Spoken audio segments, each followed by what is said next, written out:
نہج البلاغہ میں اگرچہ آج کل وہ آپ سرچ بھی کر سکتے ہیں خود اس میں کلمہ ہے وَأَكْرَمَهُ عَنْ دَارِ الدُّنْيَا، پیغمبر اسلام کے اوصاف ذکر کر رہے ہیں حضرت امیر المومنین نہج البلاغہ میں، اور یہ جملہ ہے وَأَكْرَمَهُ عَنْ دَارِ الدُّنْيَا کہ پیغمبر اسلام کو خداوند عالم نے اکرام کیا، کرامت بخشی، اور کرامت بخشنے کا نتیجہ کیا ہوا کہ ان دار دنیا، پیغمبر اسلام دار دنیا سے رحلت کر گئے، رخصت ہو گئے۔ یہ بار بار جو کہتا ہوں کہ اس پہ آپ ادبیات پہ زیادہ زور دیں، یہ ادبیات آ کر انسان کو متوجہ کرتی ہیں حقائق عالم کی طرف۔ یہاں پہ اکرمہ ان دار دنیا کے ساتھ کیسے مل جائے گا؟ میرے پاس ہے نہج البلاغہ، اگر میں وہ کروں تو نکل سکتا ہے، لیکن تھوڑا ٹائم لگے گا، خود دیکھ لیں۔ مشکل ملا ہے خود میں خود ہے مل گیا؟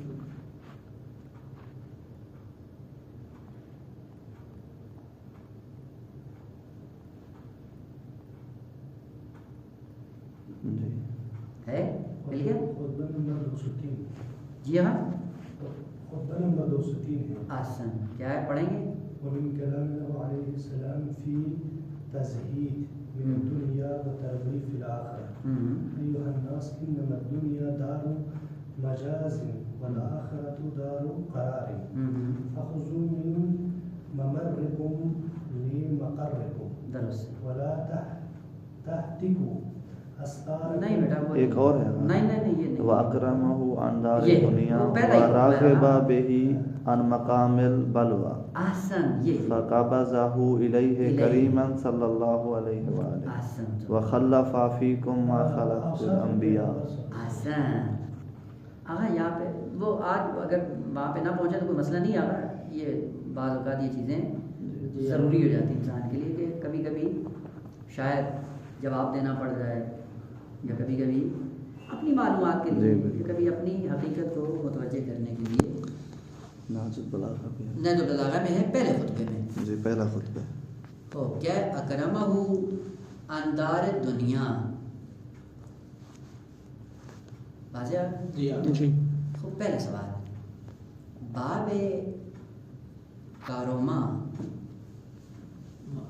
اور اکرمہ، کاروما لازم ہے، اکرمہ متعدی، باب افعال، اور باب افعال جب اکرمہ یہ ان کے ساتھ متعدی نہیں ہوتا، ہاں یہ ان کے ساتھ متعدی نہیں ہوتا مگر ایک صورت میں، جہاں پہ خاص نقطہ ہوتا ہے اور وہ مطلب ہے تضمین۔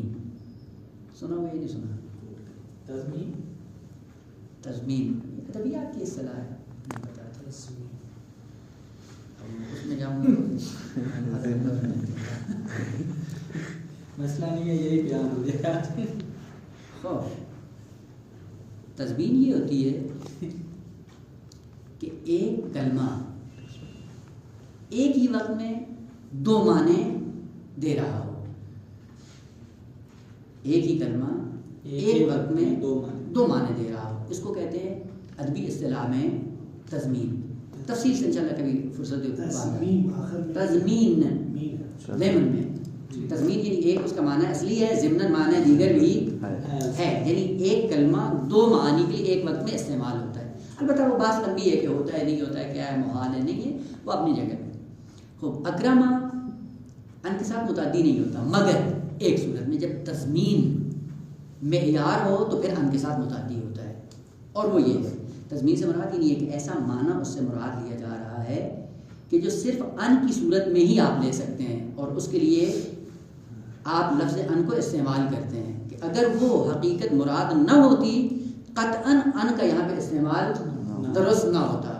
بس اکرمہ ان کے ساتھ متعدی نہیں ہوتا مگر ایک حقیقت کو بیان کرنے کے لیے، اور وہ حقیقت کیا ہے بیٹا؟ اکرمہ خالق کائنات نے کیا کیا؟ اکرام کیا، کرامت بخشی پیغمبر اسلام کو۔ ان وہاں پہ ہے مجاوزت کے معنی میں، تو ان کا معنی یہاں پہ کیا ہے؟ تجاوز، یعنی کرامت مجاوز عطا کی پیغمبر اسلام کو، اور کرامت مجاوز کا معنی کیا ہے کہ جب مقام کرامت عطا کیا پیغمبر اسلام کو خالق کائنات نے تو خود پیغمبر کیا ہوئے مجاوزن عن دار دنیا، کہ پیغمبر خود بخود دار دنیا سے تجاوز کر گئے، منتقل ہو گئے، یعنی خدا نے اجل مسمى کے ذریعے نہیں اٹھایا۔ دیکھیں دو حقیقتیں، ایک دفعہ یہ ہے کہ پیغمبر اسلام کو اٹھا لیا، کیوں اٹھایا؟ کہ اس لیے کہ اب جو لمٹ ان کی دنیا میں تھی اب وہ مکمل ہو گئی ہے، اس لیے پیغمبر کو خدا نے اٹھا لیا اور اپنے جوار میں جا کر جگہ دی۔ امیر المومنین یہ نہیں کہنا چاہ رہے ہیں، امیر المومنین ایک عظمت دیگر بیان کرنا چاہ رہے ہیں، اور وہ یہ ہے کہ جب پیغمبر خاتم مقام کرامت پہ فائز ہوئے، اور مقام کرامت پہ فائز ہونا ہی باعث بنا ہے کہ اب دنیا ظرف پیغمبر بننے کی صلاحیت نہیں رکھتی، اب دنیا کے اندر یہ ظرفیت نہیں ہے کہ پیغمبر کے وجود کو برداشت کر سکے، لہذا کیا ہوا پیغمبر اندار دنیا یعنی مجاوز خود ہی چلے گئے، چونکہ اب یہ میرا ظرف نہیں۔ دیکھیں ایک مثال عرض کروں، ایک زمانے میں مرغی کا انڈا ہوتا ہے، آپ رکھتے ہیں، اس کی ایک لمٹ ہوتی ہے، وہ 20-22 دن مرغی اپنے اندر اس کو رکھتی ہے، رکھنے کے بعد اس کے اندر نشو و نما شروع ہو جاتا ہے، جب شروع ہوتا ہے تو پھر کیا ہوتا ہے، اب چھلکا ٹوٹ جاتا ہے، ٹوٹنے کے بعد یہ چوزہ کیا ہے باہر آ جاتا ہے، کیوں باہر آیا ہے کہ اب چھلکے کے اندر اس وجود کو اپنے اندر رکھنے کی صلاحیت نہیں ہے، لہٰذا یہ چھلکا پھٹ جائے گا اور یہ باہر چلا جائے گا۔ یہاں پہ کلمہ استعمال ہوتا ہے اکرمعن، کہ جہاں پہ ایک ظرف ایک مظروف کو اپنے اندر جگہ دینے کی صلاحیت نہ رکھتا ہو اور وہ مظروف وہاں سے منتقل ہو جائے، وہاں پہ لفظ کارمعن کے ساتھ استعمال ہوتا ہے۔ پیغمبر صلی اللہ علیہ وسلم کیا فرمایا، اکرمہ عن دار دنیا، یعنی خدا نے کیا کیا ہے، مقام کرامت پہ پہنچایا ہے، تو جب یہ مظروف مقام کرامت پہ پہنچا ہے تو اس دنیا جو ظرف ہے انسان کے لیے، اس ظرف کے اندر صلاحیت نہیں تھی کہ اس مظروف کو اپنے اندر سما سکے، پھر کیا ہوا، اکرمہ مجاوزن عن دار دنیا، کرامت دی کہ اس کرامت کے سائے میں پیغمبر خود مجاوز بنے، تجاوز کیا انہوں نے، کس سے، اندار دنیا، دار دنیا سے چلے گئے، نہیں ہے کہ اجل مسمى آئیے، اجل مسمى نہیں آئیے، کمال کی ظرفیت اتنی بڑی ہے کہ اب دنیا کے اندر پیغمبر کو اپنے اندر سمانے کی وسعت نہیں ہے، اس لیے منتقل، اور یہی وجہ ہے کہ پیغمبر اسلام عالم رجت میں جب پلٹ کر آئیں گے، اس کا ایک نقطہ یہی ہے کہ اپنی اجل مسمى سے دنیا سے نہیں گئے ہیں، اس کا مطلب ہے کہ ابھی ان کی لمٹ باقی تھی، موت واقع نہیں ہوئی ہے، یا وہ لمٹ جو اجل مسمى کی تھی وہ پوری نہیں ہوگی، پلٹ کر آئیں گے، اور یہی جملہ محل شاہد کے طور پہ ہے، وَأَكْرَمَهُ عَنْ دَارِ الدُّنْيَا۔ یا اس کی دوسری مثال دیکھیں، میں نے کہا تھا کہ یہ کتاب الحیوان ہے، جائز کی حد مت پڑھا کریں جی، وہ اگر مشہد میں میں نے پتہ کی تھی، میں نے پتہ کی کتنی ملی تھی، غدیر میں وہ ملی تھی، وہ تقریباً میرے خیال میں $25 بتا رہا تھا قیمت اس کی۔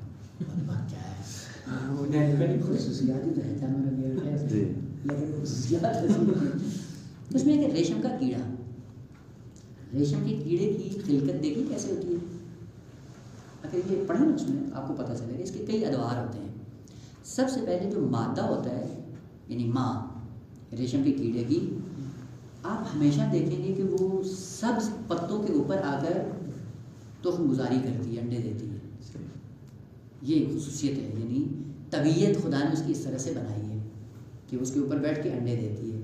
وہ انڈے ایک خاص زمانے کے بعد کیا بنتے ہیں، کیڑے بن کر وجود میں آتے ہیں، اور وجود میں آنے کے بعد آہستہ یہ دیکھا کریں کبھی، یہ سبز جہاں پہ سبزہ ہو آپ دیکھیں پتوں کے اوپر چھوٹے چھوٹے کیڑے ہوتے ہیں ریشم کے، اس میں جیسے ہی وہ دنیا میں آتے ہیں انڈے سے نکلتے ہیں تو سب سے پہلی ان کی جو غذا ہوتی کیا ہوتی ہے، یہی پتا جو سبز جس کے اوپر وہ انڈے ہوتے ہیں، اسی پتے کو کھانا شروع کر دیتے ہیں۔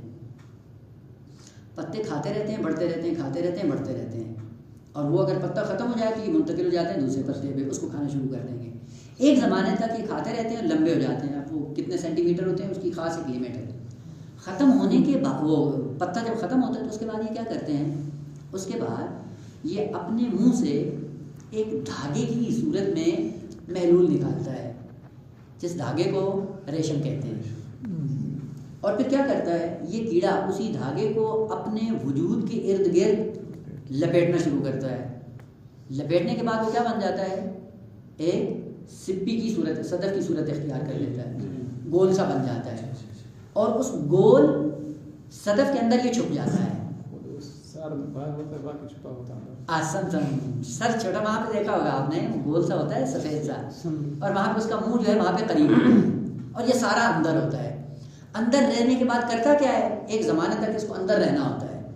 اندر رہنے کے بعد کیا کرتا ہے کہ اس اندر رہنے کے بعد کیا کرتا ہے؟ آہستہ آہستہ اپنے پر وہاں پہ تولید کرتا ہے، یعنی اس کے پر آہستہ آہستہ اس کو اس کے اندر ملنا شروع ہوتے ہیں. جب مکمل اس کو پر مل جاتے ہیں، اس میں انڈے میں سوراخ ہو جاتا ہے، اور پھر تتلی بن کر یہ پرواز کر کے نکل جاتا ہے باہر. اب کیا ہوتا ہے کہ وہی جال جس نے اپنے ارد گرد بنایا ہے، اپنا گھر اور گھونسلہ بنایا ہے، ایک زمانے تک اس میں رہنے کے قابل ہے. ایک زمانے میں جب وہ اس کو پر ملیں گے، پر ملتے ہی اس کو توڑے گا اور باہر نکل کے پرواز کرنا شروع کر دے گا.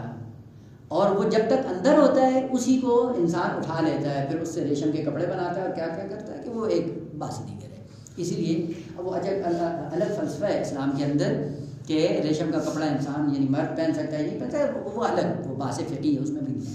خوب یہاں پہ کیا ہے کہ ایک زمانے تک یہ کیڑا اسی اپنے خول کے اندر رہ سکتا ہے. رہنے کا فلسفہ کیا ہے؟ پر ملے. پر کس لیے ملنے ہیں؟ کہ چونکہ یہاں کے لیے خلق کہاں جانا ہے، اس کو کسی اور عالم میں جانا ہے. اس عالم میں جانے کے لیے یہاں پہ رہ کے اس کو کیا لینا ہے؟ پر لینا. جب پر مکمل ہوگا کیا کرے گا؟ یہاں سے نکلے گا، پرواز کر جائے گا. اس کو کیا کہیں گے؟ اکرمہ اندار الفلاں. اس لیے یہ تعبیر استعمال ہوتی ہے، اور پیغمبر کے لیے بھی اسی سے استعمال ہوئی ہے کہ ایک دار میں آپ کو رہ کر کیا کرنا ہے؟ اپنے پر کو لینا ہے، پروں کو یہاں پہ تامین کرنا ہے. جس دن پر تامین ہو جائے گا انسان کے لیے، اس کے بعد کیا کرے گا؟ خود ہی پرواز کر جائے گا اس عالم سے. اس کا مطلب ہے اب یہ عالم اس موجود کے لیے کافی نہیں ہے. معصومین کے لیے بھی ایسے ہی، سب کے لیے ایسے ہی. اسی لیے یہ نمونہ اتم ذکر کیا ہے امیر المومنین نے، بس ہے. اسی لیے یہ نمونہ اتم ہے. اسی لیے کیا کہا جاتا ہے روایت میں؟ دیکھیں اب روایات سمجھ میں آتی ہے بیٹا. کیا کہا جاتا ہے؟ موتو قبل ان تموتو. کیا مطلب؟ موت اختیاری. موت اختیاری کیا ہے؟ اپنے آپ کو اتنا عظیم اور بلند کرو کہ یہ دنیا آپ کے لیے ظرف بننے کی صلاحیت نہ رکھے. یہ ظرف آپ کے لیے چھوٹا ہو جائے، آپ اس ظرف سے بڑے ہو جاؤ. اور وہ کون لوگ ہوتے ہیں کہ جنہوں نے اسی ظرف کے اندر رہتے ہوئے اپنی تربیت اس طرح سے کی ہے کہ اب ایسا ایسا یہ ظرف ان کے لیے چھوٹا ہو جاتا ہے. اسی لیے ائمہ تعلیم کے لیے کیا کہتے ہیں؟ روایات کے یہ جملے ہیں کہ اگر خداوند عالم نے ان کی ذمہ داری بنا میں ہدایت بشریت کے لیے نہ رکھی ہوتی تو کیا ہے؟ لم تستقر ارواحهم فی اجسامهم طرفۃ عین ابدا. ایک لمحے کے لیے ان کی ارواح اس عالم میں مستقر نہ ہوتی. کب کا پرواز کر چکے ہوتے. اور بل جو خود ائمہ نے ذکر کیا، کہا کہ اس عالم کی پستی کیا ہے؟ کہ پوری کائنات میں پسترین عالم دنیا ہے. اس لیے اس کو دنیا سے یاد کیا جاتا ہے. دنیا تناعت سے، پستی سے. کیوں پست ہے یہ؟ کہ جتنے بھی عوالم اس کائنات کے اندر موجود ہیں، کسی عالم میں خدا کی معصیت نہیں ہوتی. یہ واحد عالم ہے جہاں پہ خدا کی معصیت ہوتی ہے. اسی لیے معصوم کیا فرماتے ہیں؟ من حوان دنیا. دنیا کی پستی کے لیے یہی کافی ہے کہ انہ لا یوسع الا فیہا. کہ اس کی پستی کے لیے یہی کافی ہے کہ یہ کیوں پست ہے؟ کہ سوائے اس عالم کے کسی اور عالم میں خدا کی معصیت اور نافرمانی نہیں ہوتی. اس لیے یہ پسترین عالم ہے. اور وہ ارواح جو ہدایت کے لیے آتی، اگر ہدایت کرنا ان کی ذمہ داری نہ ہوتی کبھی بھی اس عالم میں قدم رکھنے کے لیے آمادہ نہیں تھے. کیوں امیر المومنین نے اعلان کیا جب ضرورت لگتی ہے تو کیا کہتے ہیں؟ فزت برب الکعبہ. اور بار بار امیر المومنین کیا فرماتے ہیں؟ وہ بدبختو تم ابو طالب کو موت سے ڈراتے ہو. ابو طالب کون ہے؟ کہا کہ جو اس شیر خوار بچے سے زیادہ اشتیاق رکھتا ہے موت سے. وہ بچے کو کیا ہوتی ہے؟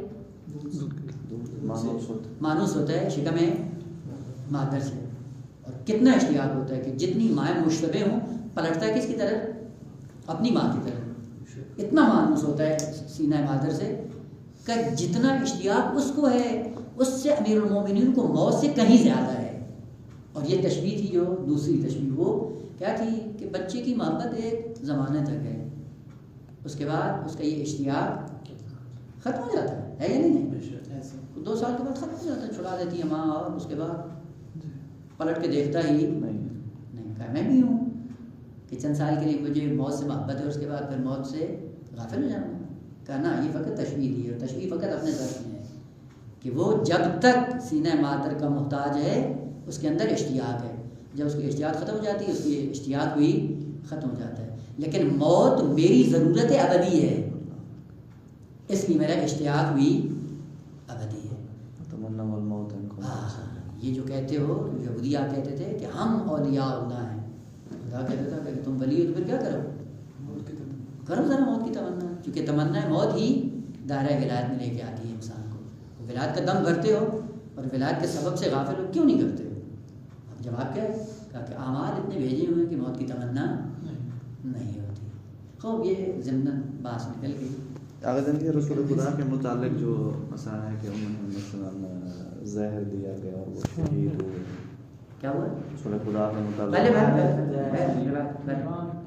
یہ بخاری کی روایت ہے, تشیع سے ہٹ کے اور وہی ہے کہ پیغمبر صلی اللہ علیہ وسلم نے کہا کہ مجھے کوئی محلول نہیں دو, اور یہ دونوں لے کے آئی تھی, حفصہ اور عائشہ, یہ لے کے آئیں اور لے کے کہا, اور بعد میں جب کہا گیا کہ ان کو پلاؤ تو نہیں پیا انہوں نے.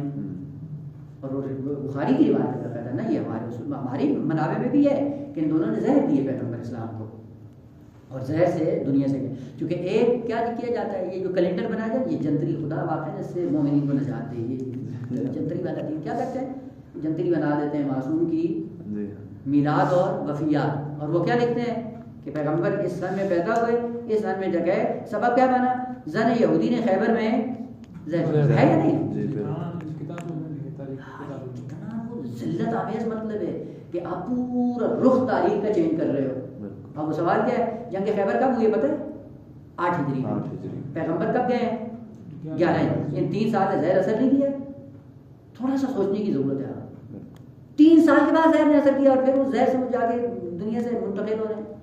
کیا بات کرتے ہو, کیوں پردہ ڈالتے ہو لاشعوری کے عالم میں جہالت کی صورت میں, جبکہ روایات اہل سنت میں موجود ہیں اور عالم تشیع میں بھی روایات موجود ہیں کہ انہوں نے آ کر آخری وقت میں پیغمبر کو محلول دیا کہ پیغمبر کو بخار ہے, بخار سے بچانے کے لیے جوشاندہ لے جائے, اور جوشاندہ زہر آلود تھا, اور پیغمبر نے کہا کہ جو لے کے آئے ان کو پلاؤ. جب ان کو پلانے کی باری تو نہیں پیا, اور بعد میں پتہ چلا کہ انہوں نے زہر دیا اور زہر سے دنیا سے گئے.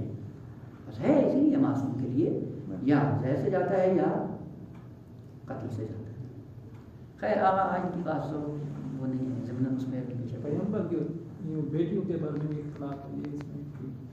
دیکھیے بیٹا ایک چیز حتمن ذہن میں رکھیں, ایران میں 4 سال رکار دیے ہیں, ایران میں تو 4 سال رکار دیے ہیں. اب دیکھیں بیٹا ایک چیز, بعض چیزیں ہیں یہ آپ دین کے مسئلے میں یہ حتمن اس کو ذہن میں رکھیں کہ جب بھی انسان لا یعنی مطالب میں مصروف ہوگا حقیقت اور کمال سے دور ہو جائے گا.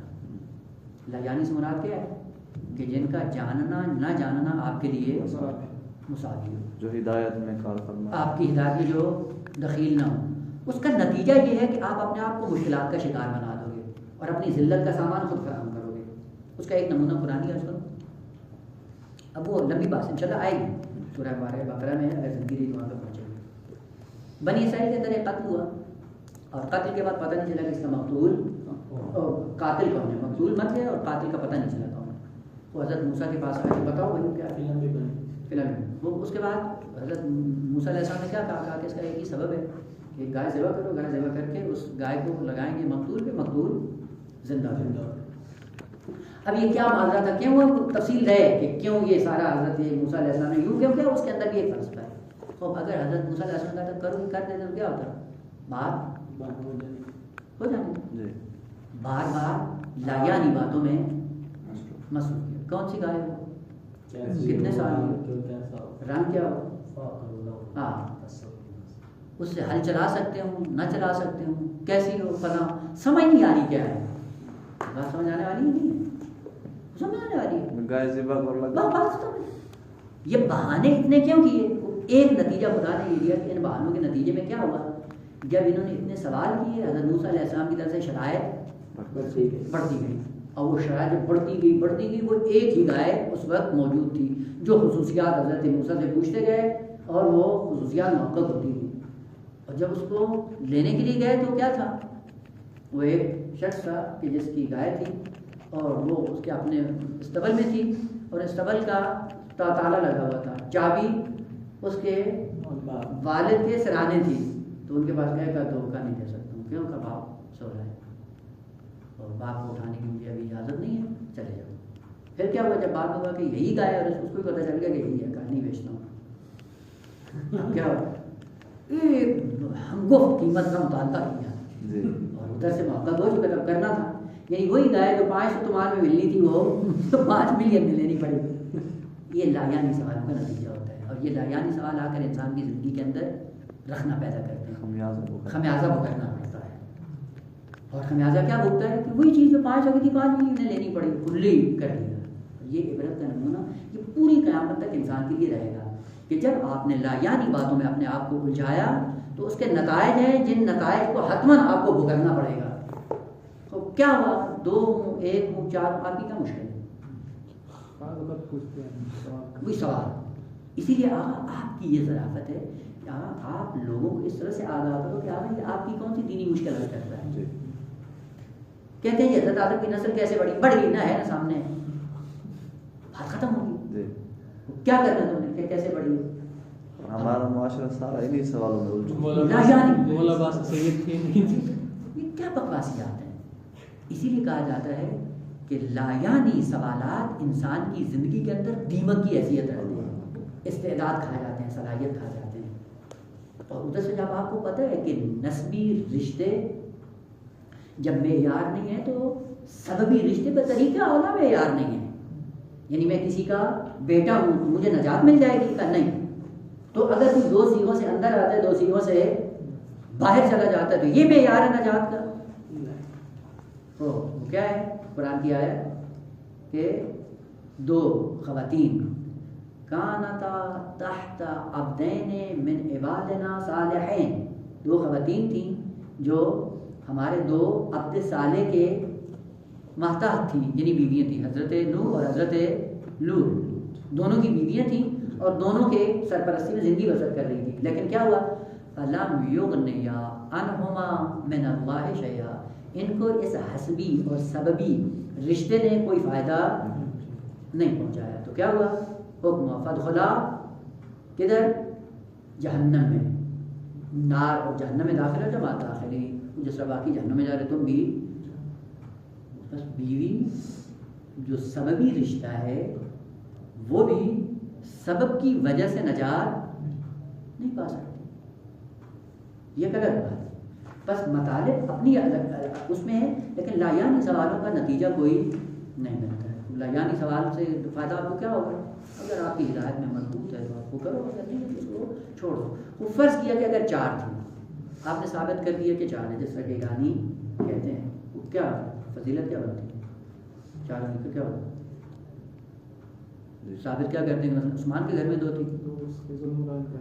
تو اب یہ ایک الگ مسئلہ ہے، تاریخ کا عالم ہے، جو تاریخ کا ابھی ہماری ویس نہیں ہے. یہ کب وجود میں آیا ذوالنورین والا معضل اور یہ مشکل، یہ کب سے وجود میں آیا؟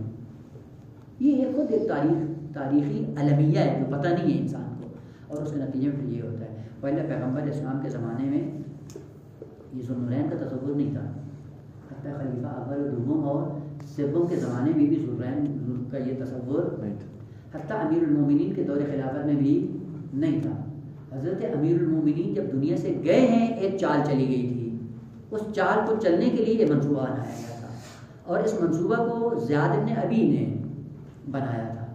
اور اس کے پس منظر میں بھی یہ تھا کہ زیاد ابن ابی بصرہ میں عبداللہ ابن عباس کی طرف سے مأمور تھا آغاز میں، اور چونکہ حکومت امیر المومنین میں موجود تھا اور امیر المومنین کی حکومت کے دوران امیر المومنین کے اصحاب خاص کو پہچانتا تھا، اور بعض ایسے تھے کہ جن کو نہیں جانتا تھا. جب امیر المومنین دنیا سے گئے یہ معاویہ سے ملاقات ہوا، اور معاویہ سے ملک ہونے کی شرط یہ تھی کہ جتنے خواص امیر المومنین ہیں ان کی نشاندہی کرے گا ان کا قتل عام ہوگا. اور اس حرام زادے نے نشاندہی کی اور قتل عام ہوا اصحاب امیر المومنین کا. اور بعض ایسے تھے جن کا اس کو بھی پتہ نہیں تھا. وہاں سے اس نے ایک حربہ بنایا، چال چلی. وہ چال کیا تھی؟ یہ تھا سب سے پہلا موجد اس ذوالنورین کا یہ زیاد ابن ابی ہے. اور وہ یہ تھا کہ کوفہ کے اندر عثمانی بھی تھے، علوی بھی تھے، عثمانی زیادہ تھے. اس لیے یہ چال چلی کہ 2 بیٹیاں تھیں پیغمبر کی عثمان کے گھر میں. تو عثمان کیا ہے؟ ذوالنورین ہے. اب وہ لاتے تھے لوگوں کو اور کہتے تھے عثمان ذوالنورین ہے یا نہیں ہے. جو عثمان کو مانتا تھا کہتا ہاں ہے. اور جو علوی تھے اصل اس کو جانور سے بھی بدتر سمجھتے کہتے یہ ذوالنورین کیا پاس. اس سے پتہ چل جاتا تھا کہ شیعہ ہے، پھر ان کا قتل عام کرتے تھے. اس کا پس منظر یہ تھا، یہ کہلاتا تھا. لیکن وہ جواب یہ تھا کہ 4 ہوں یا 2 ہوں، اگر آپ کا ہدایت پہ جا کے مطلب منتہی نہیں ہوتا اصلاً اس کی کوئی ارزش نہیں. اور یہ چیز ایسا ایسا لوگوں کے ذہن میں ڈالنے کی کوشش کریں کہ لاجانی سوال آپ کی صلاحیت کو کھا جاتے ہیں. اور وہ پہیلیاں ہیں، سوال نہیں ہیں. کیونکہ سوال کیا ہوتا ہے؟ سوال کا معنی کیا ہے؟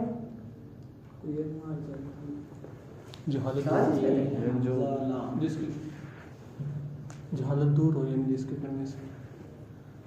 یہ کلمہ 2 طرح سے، سین واو لام اور سین حمزہ لام. سالا سوالا، سوالا کا معنی الگ ہے، سالا کا معنی الگ ہے. حمزہ کے ساتھ ہو سین این حمزہ لام سؤل یا سائل، اور سوال سؤل سے نکلا ہے. یہ واو اصل میں حمزہ تھی. سؤل کس کو کہتے ہیں؟ کہتے ہیں حاجت شدید، کہ جس کے بغیر انسان کی زندگی آگے نہ بڑھ سکے، اس کو کہتے ہیں سؤل. اور اسی سے سوال نکلا ہے. بس سوال کیا ہے؟ انسان کی حاجت شدید، کہ جس کے بغیر انسان کی زندگی آگے نہیں چل سکتی. اسی لیے حضرت موسیٰ علیہ السلام کو خدا نے خطاب کیا کہ جاؤ فرعون کو ہدایت کرو. خالی ہاتھ جاؤ، کیا چاہیے؟ بہت کچھ چاہیے. ید بیضا لے لیا. اور کیا چاہیے؟ کہا عصا. یہ کیا ہے؟ خود لے لیا. ایک ہے اعطاء مستقیم کا، وہ عصا دے دیا ہے. ید بیضا اب جاؤ. کہا نہیں، اب کیا چاہیے؟ بھائی کا سہارا چاہیے. اب جب 3 چیزیں دے دی تو خدا نے کہا نکلو جاؤ. قد اوتیتا سؤلک یا موسیٰ، آپ کی جتنی حاجت شدید تھی آپ کو دے دی. آپ کا مطالبہ آپ کو دے دیا. اب کیا کرو؟ اب جاؤ ہدایت کے لیے، خود بھی اس پہ عمل کرو اور لوگوں کو بھی اس کی طرف بلا. بس حقیقت سوال وہ حاجت شدید ہے انسان کے لیے، کہ جس حاجت شدید کے سائے میں انسان اپنی ہدایت کا سامان بھی فراہم کرتا ہے اور دوسروں کی ہدایت کا سامان بھی فراہم کرتا ہے. اس کو کہتے ہیں سؤل یا سؤلا یا سوال. وہ سوال ہوتا ہی وہی آغاز جو انسان کی ہدایت کا سامان فراہم کرے. وہ اور یہ چیزیں ہیں جن کو ہم سوال کہتے ہیں، سوال نہیں ہے. یہ کیا ہے؟ یہ پہلیاں ہیں. پہلیاں ہوتی ہیں نا، بچے پہ پہلیاں ڈالتے ہیں، یہ ہو تو کیا ہو، یہ ہو تو کیا فائدہ، معلوم ہو تو کیا، نہ ہو تو کیا. اکثر ہمارا معاشرہ پہلیوں کی زد میں ہے، سوالوں کی زد میں آتا ہی نہیں. پہلے ان کو سوال کی زد میں لائیں، پھر بتائیں کہ یہ سوال ہے، آپ یہ پوچھو کہ آپ کو کیا کرنا ہے، کل آپ کو جو کام ہے. لہٰذا انصاف کا علم پیدا کر لینا یا جغرافیہ کا علم پیدا کر لینا یہ سوال نہیں، یہ پہلیاں ہیں. من جملہ پہلیوں میں سے ایک یہ ہے کہ 4 بیٹی ہیں یا 1 بیٹی ہے. لیکن یہ مسلم ہے تاریخ کے اعتبار سے. اب کبھی تسامح ہوتا ہے کہ پیغمبر اسلام کی صلب حضرت خدیجہ سے 1 ہی بیٹی ہے، 4 نہیں ہے. کیونکہ جس سن میں جناب خدیجہ نے ازدواج کا عمل انجام دیا ہے پیغمبر عالم کے ساتھ، اس کے بعد بی بی جتنا عرصہ رہی ہیں اس عرصے میں 4 اولادوں کا پیدا ہو کر اتنا عمر رسیدہ ہو جانا کہ وہ شادیوں کا قابل فرضی نہیں ہے. بس عقلی اعتبار سے کرنی ہے. سید جعفر عاملی جو ہیں، جی سید جعفر عاملی جی، انہوں نے بھی کہا کہ یہ ریاضی حساب کتاب لگا کے رد کیا ہے. بلے درست ہے، ان کی کتاب باقاعدہ اس کے لیے بنات النبی ام ربائبو، اس کا فارسی میں ترجمہ دختران پیغمبر. بس ام ربائبو، ربیبہ عربوں کے اندر رائج تھا کہ جو خاتون بچے لے کے آتی تھی، اس کے اپنے ہوں، جو پالک ہوں، جن کی سرپرستی کر رہی ہو، جن کی کفالت کر رہی ہو، ان بچوں کے ساتھ اگر کسی شوہر سے ازدواج کرتی تھی تو وہ بچے اس شوہر کی کفالت میں آ جاتے تھے اور وہ ربیبہ شوہر کہلاتی تھی. تو اسی مطلب انہوں نے ثابت کیا ہے کہ بنات نہیں تھیں، ربائب خدیجہ تھی. اور وہ بھانجیاں تھیں جناب خدیجہ کی. البتہ وہ کیا تھیں پھر کیا ہوا عثمان کو دین نہیں دی, وہ ایک الگ تاریخی بات ہے کہ ان کا پیغمبر سے پورا معذرت